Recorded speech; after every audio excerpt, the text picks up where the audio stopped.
Andrew, Hello. I'm sorry I'm a couple of minutes late. That's okay. Give me 20 push-ups. How about 100? 100. Yeah. 120. I was 120. up to 100 every morning, 50 at a time, and I strained my tendon, and now I can't do fuck all. I have to just stretch and run, but I'll get back to it. There was a point where I could do 120 on my knuckles. Wow. Well, Yeah, I that's when haven't I been was able. a black belt in karate. You're a black belt? A long time ago in the 80s. Yeah, So I what are guess you I down got to it now? Like a around 80. yellow? I started out as white, Uh-huh. then I went yellow, no, white, blue, yellow, brown, brown again, then black. Wow. Okay, cool. So this is just for me, this Zoom. I don't think I'm not going to utilize it like visually. This is so we can talk. And this way Okay, I'm recording it. It should have given you a warning. Yeah.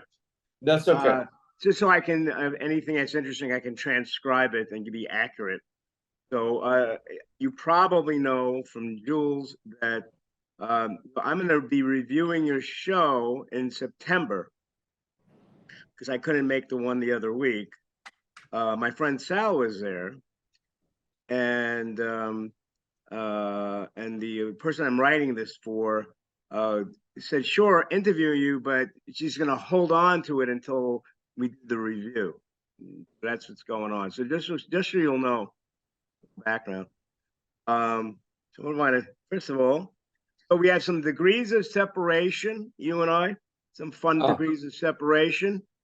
You worked with Vinny Pastore, yes, he was my first student.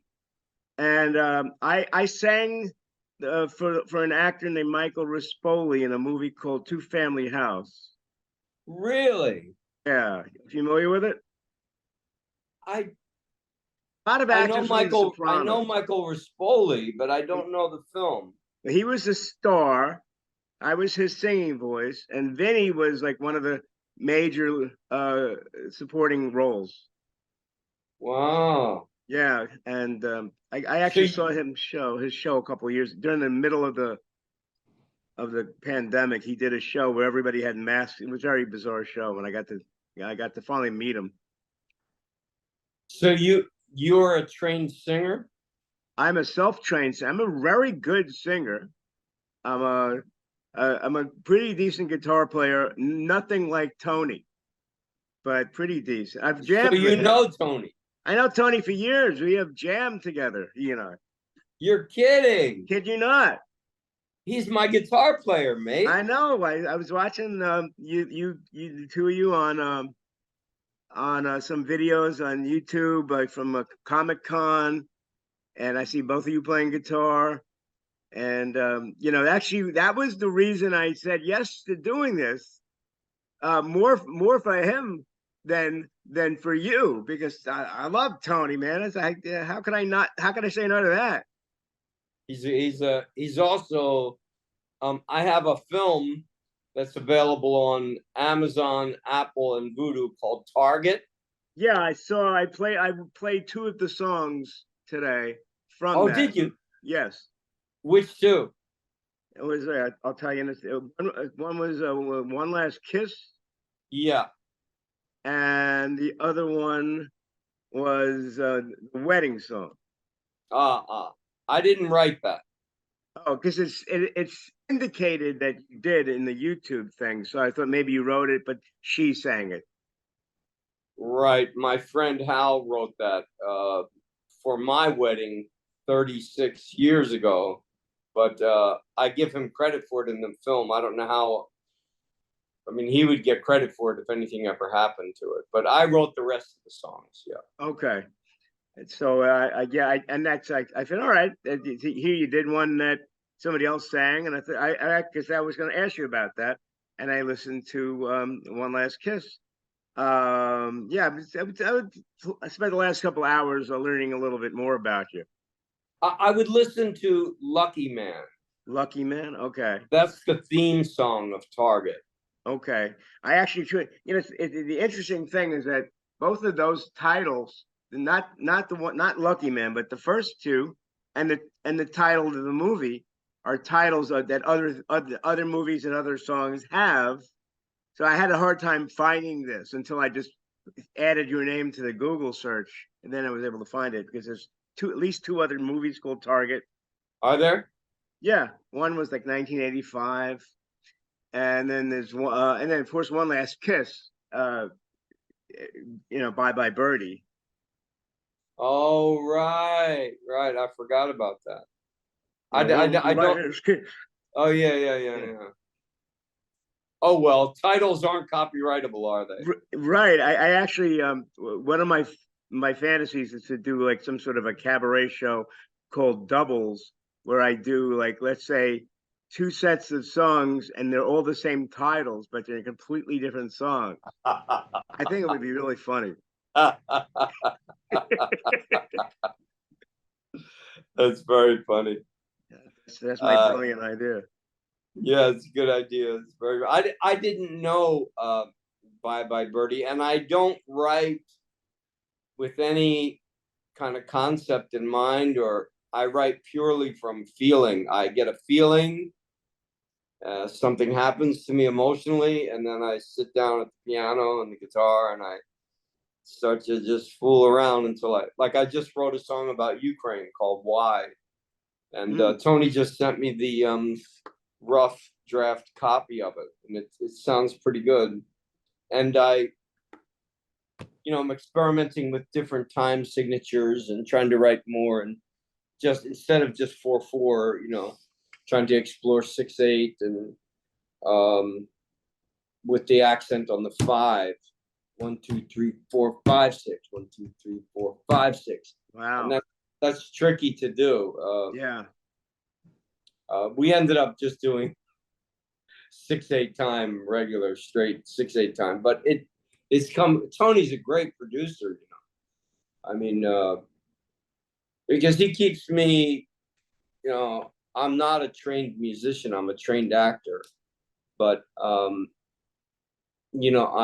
I have a great love for music, and it's been, well, certainly a great companion for me for many years. It's gotten me through some dark tunnels of life where sometimes you just don't know what to do in a situation, and you write a song, and I just can't bear what they're doing to these poor people in Ukraine Yeah. for no fucking reason whatsoever, mate. Just, it'd be like if I just came over your house and punched you in the mouth and decided to start taking all your shit, and I don't even know you. Like, why would I do that? What like, they don't have enough land in Russia? I mean, what's he doing? And I couldn't, and the suffering, and I have a student that's in my class that's from Ukraine, and she keeps me informed. I have another friend of mine that speaks Russian, and he listens to the Russian news, and it's just so appalling that this guy is, stealing children. I mean, didn't we get enough of this in the Second World War? What we Yeah. did to the Jews? I mean, what the fucking fuck? Well, we're kind of in a whole time now. If everything is like, haven't we been through this before with so many different Haven't we? areas of life? Haven't we done this? And now people are getting back into racist. I mean, I Yeah, grew up in the exactly. 70s. I'm a love child from the 70s. What the fuck? Yeah. What happened to peace, my brother? Some people have some very sick ideas, and they're running with them, And they're getting away with it. And getting so away with much it. of it That's the thing. has to do with Trump. A lot of it has to do with him. He's like he's like the secret sauce that's making all of this happen. That's exactly right. I watched this amazing on Netflix, and I don't go around recommending shit because my girlfriend's gone, which is the only for 2 weeks. That's the only reason why I'm watching any TV at all, because we just don't. But I saw the Jim Comey story. It's called Comey Rules. Mm, And I always blamed him because it was at the end of October that he said, I'm reopening the investigation. right. Well, I didn't know the backstory. And Jeff Danielson plays Comey, and he's a brilliant actor. And when you see the inside scoop of why the guy was just so honest that he felt he owed it to the public because he told them he originally opened the investigation and then he closed it. Then the Russians found all these other emails and he felt it was his responsibility and everybody in his office is like, don't do this. Yep. You're going to throw the election to Trump. And man, that great British actor plays Trump, and he is. It is so frightening how close our country is Yeah. to tyranny. It's tremendously close. I'm always looking at like my fantasies of like where might I live if I don't live here. Where can we go? What? Where can we go? Portugal. Yeah, people have said that. Yeah, a friend of mine just did that. So I have a list of places I could go to. And I just took Israel off the list because yeah, after today, right? Yeah.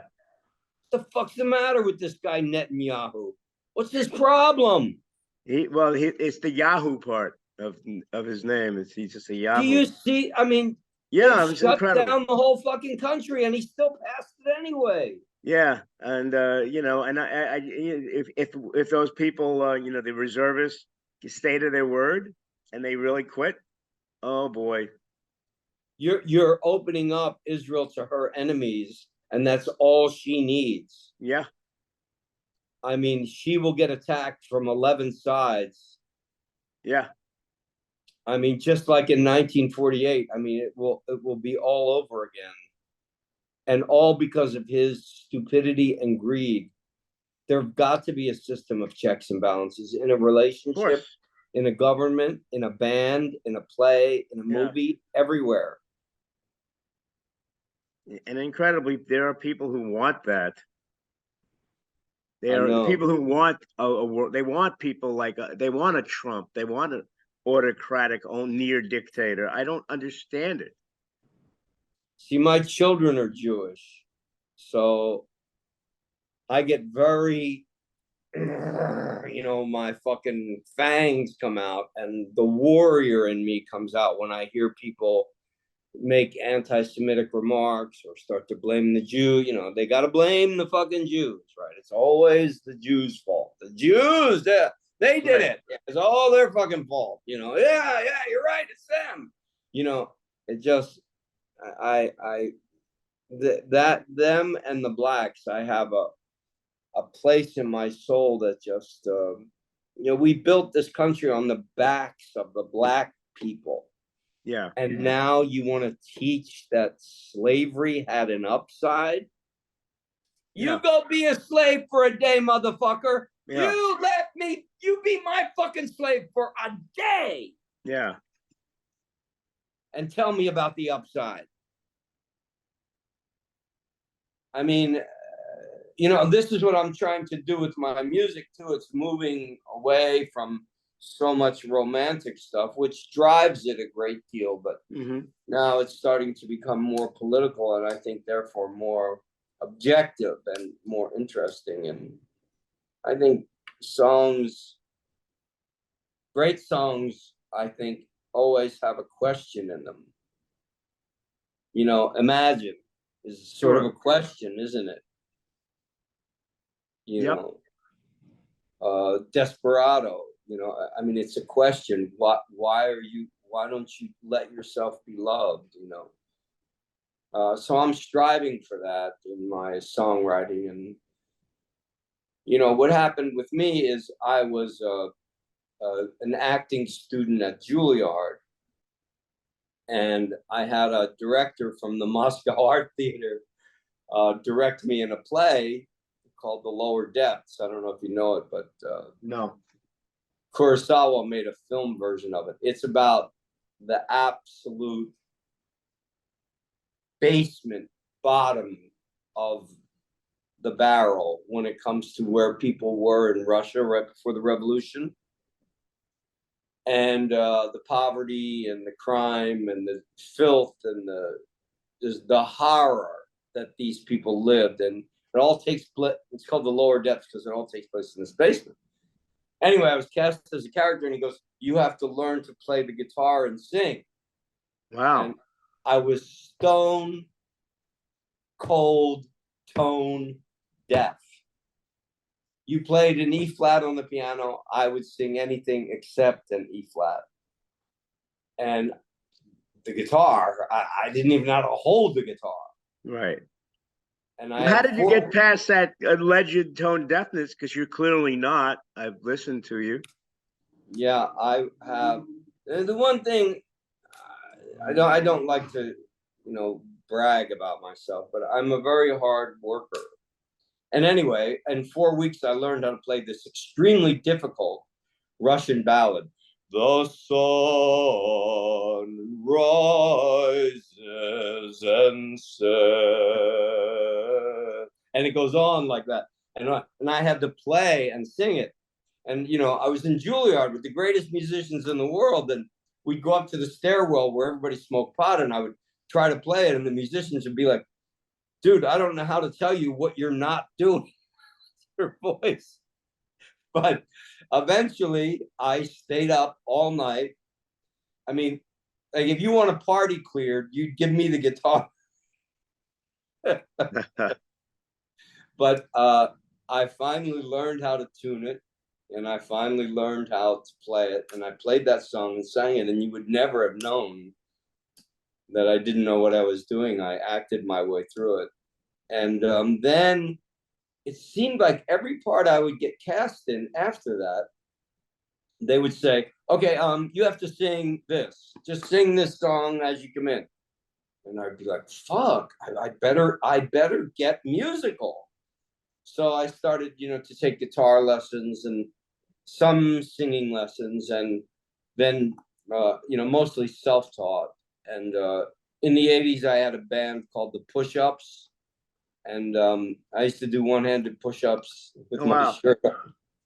Played CBGBs, but we got signed to CSAC. With CSAC was a publishing company. I don't think they're around anymore. ASCAP, BMI, CSAC, and they saw me play at CBGBs, and they offered me a contract, a letter of intent, and it was like, "We'll pay your musicians, we'll pay you a little bit, we'll pay for your rehearsal space, make us a demo, and if you get a record deal, then we'll be your publishing company." Right.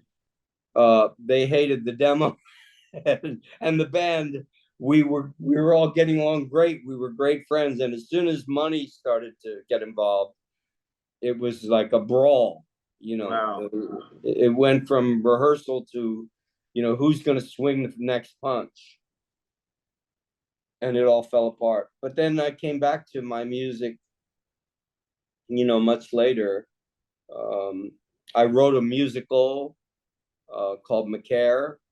I was hired to transfer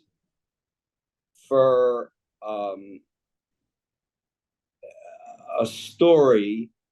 Who wrote Treasure Island? It's out of my mind right now. Oh, Robert Louis Stevenson? Right. Yeah. He wrote a play called Macaire. He wrote 3 plays. They weren't very good, but they were very dark. So I was hired to take it and turn it into a musical. And the producer and I went around and we approached all these musicians and composers, and nobody was interested. So I wrote the music for it. And it ended up having a reading done on the West End at London with Kelsey Grammer playing the lead. And they said, "This is lovely. Let's do it. We'll do it, the equivalent of off Broadway." Mm-hmm. And I wrote all the songs and the words. Wow. Then the pandemic came and it went out the window. There's a lot of those stories, let me tell you. Really?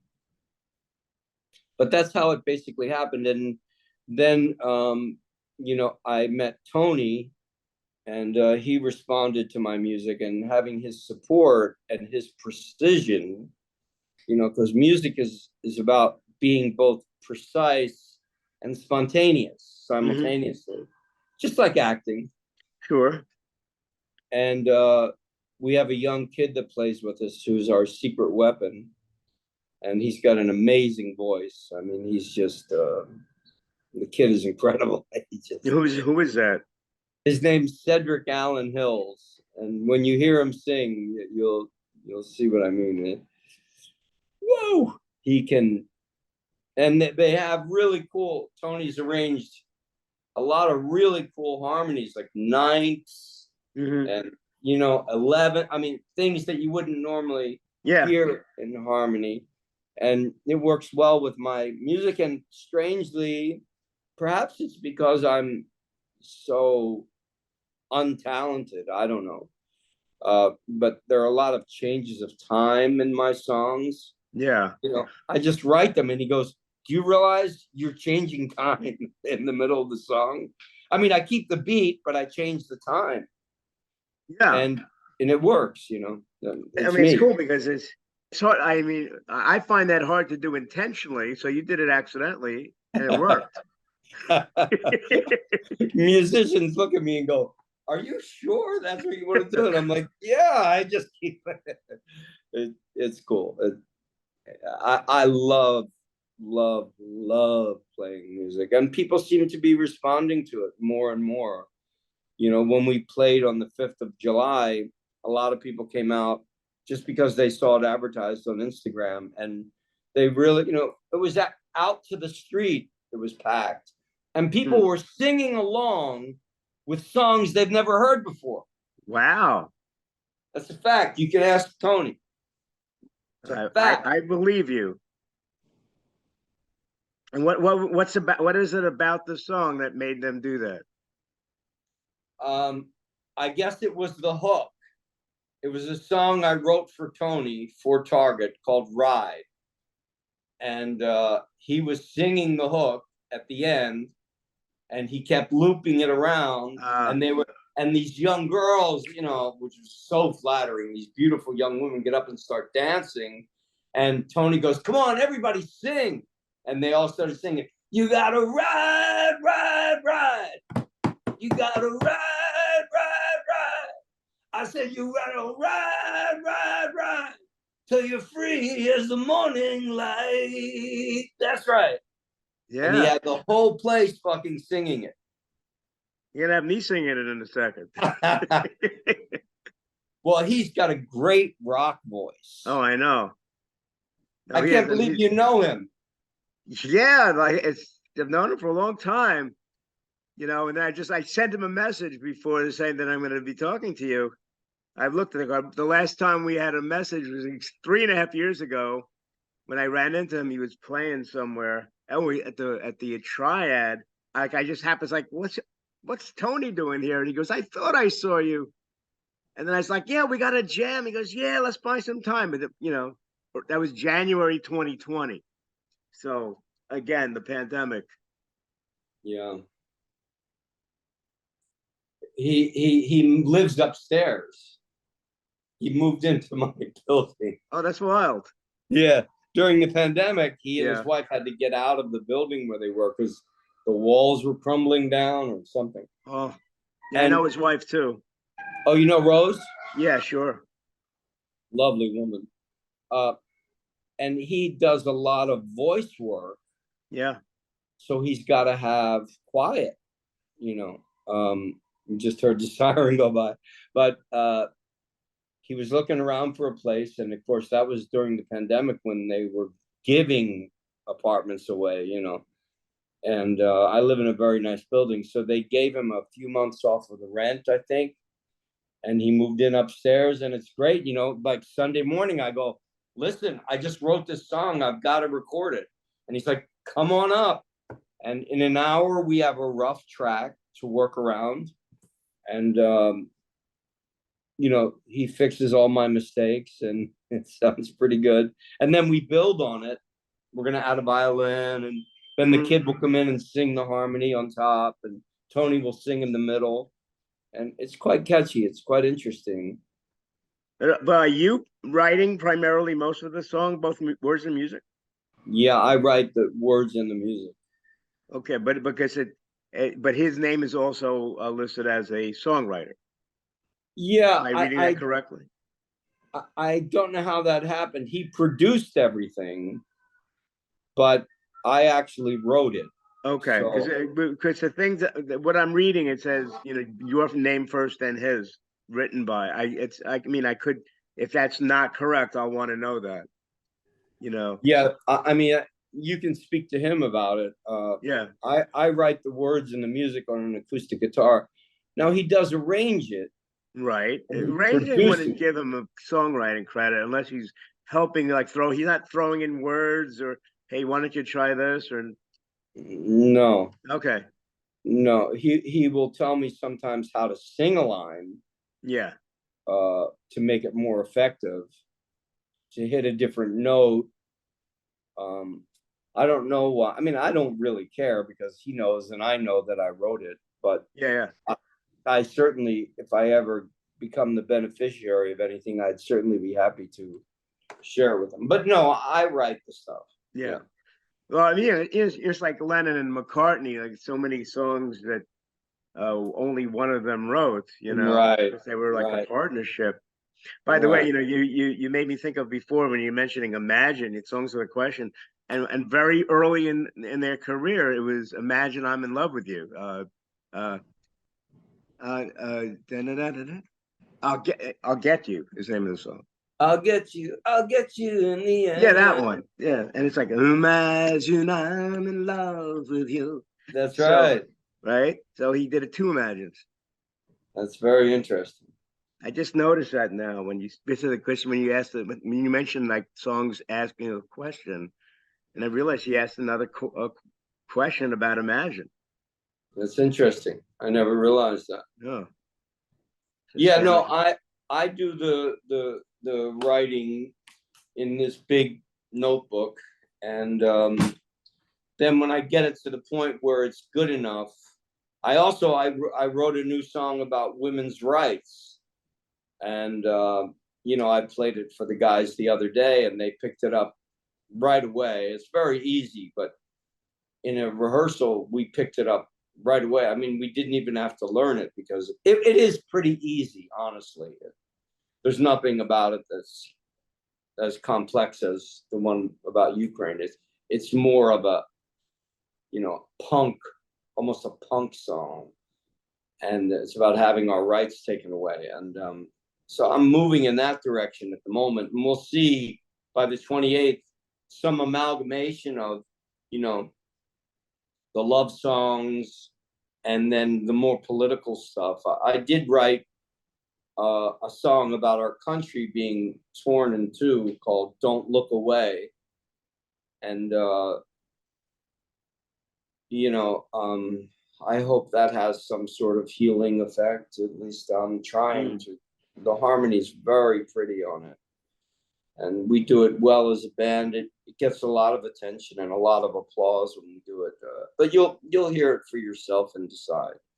Do you have influences on how you've come to become a writer of songs, or are they just entirely out of your something? I think I was most moved initially by Springsteen. The Darkness on the Edge of Town album.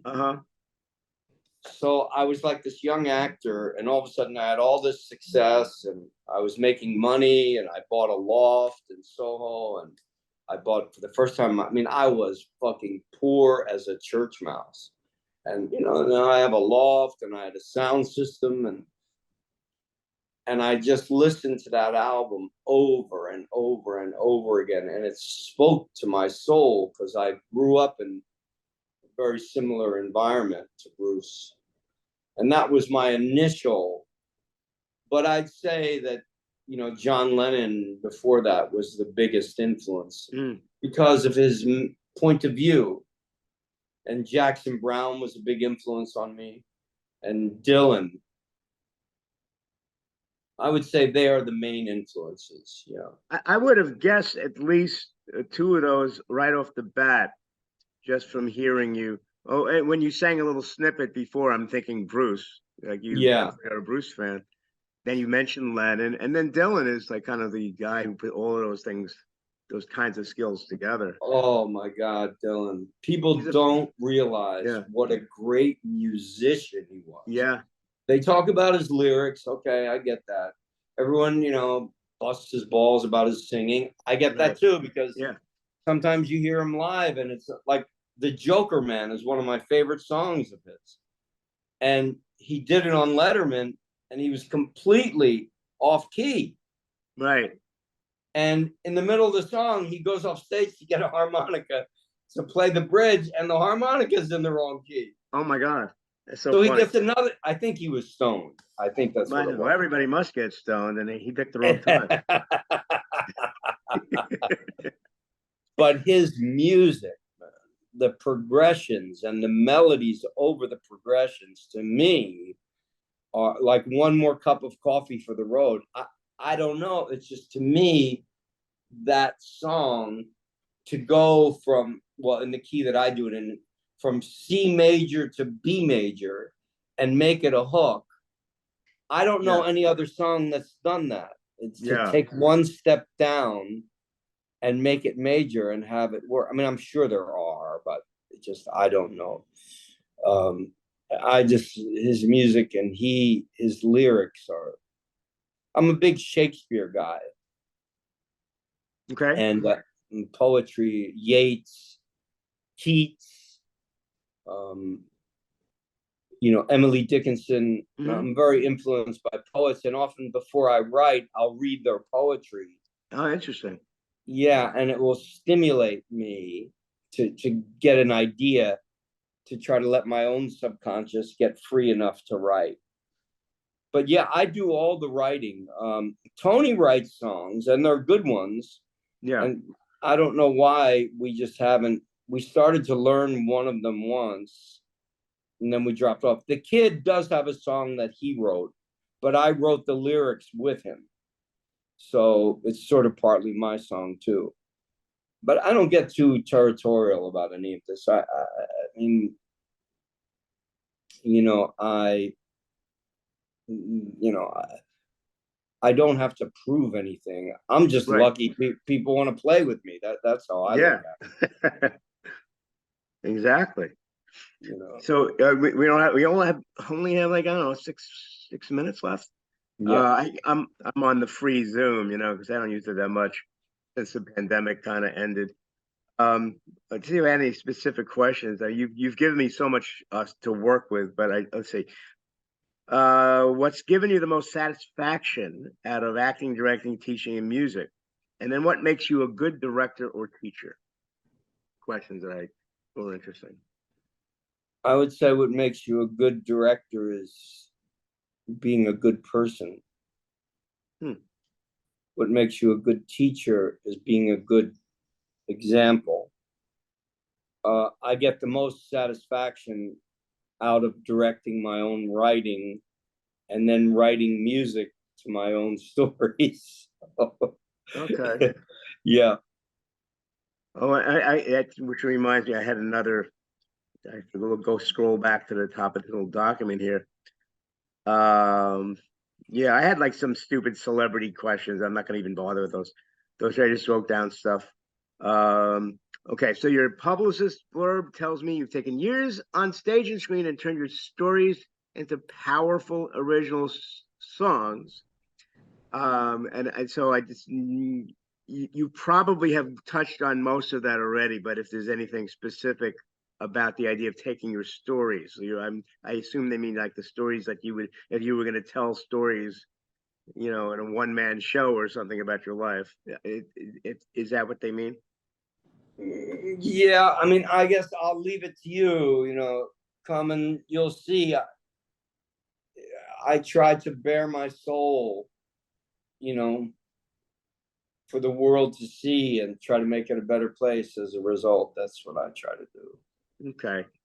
And the last question I really have, because I have more than enough stuff, but I did this is a more specific thing. How did you actually come to work with Tony? I don't think I was clear on that. He came to an autograph signing of the Warriors, Oh, wow. and his wife fell in love with the dog that we had at the time. And then, he came to watch my acting class and very generously filmed part of it and helped cut together pieces of it for promotion. And then we just became friends. And then he came over, I think, to watch the Super Bowl, and we started to jam together. And he's very patient with me. Yeah.